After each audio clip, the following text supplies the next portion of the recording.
Et la folie des grandeurs, la société qui les dénonce, c'est elle-même qui les fabrique. Oui, la folie des grandeurs, la société qui les dénonce, c'est elle-même qui les fabrique.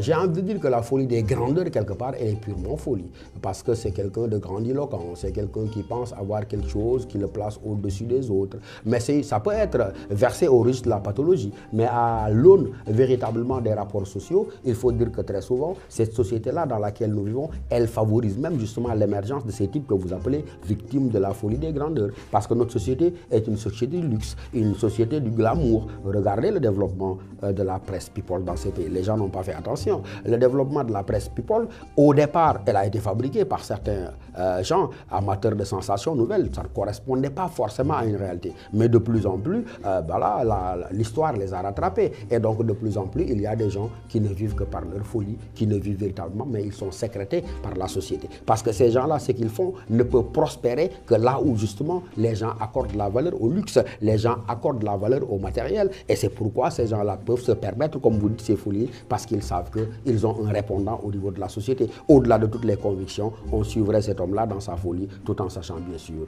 que c'est de la folie. Et c'est ça le paradoxe. Et ces gens-là sont de simples victimes de cette pression de la société matérialiste. Absolument, c'est des victimes et des produits et des succédanés de cette société matérialiste-là, dont ils sont la manifestation peut-être la plus indigne, la plus vile et la plus dégradée.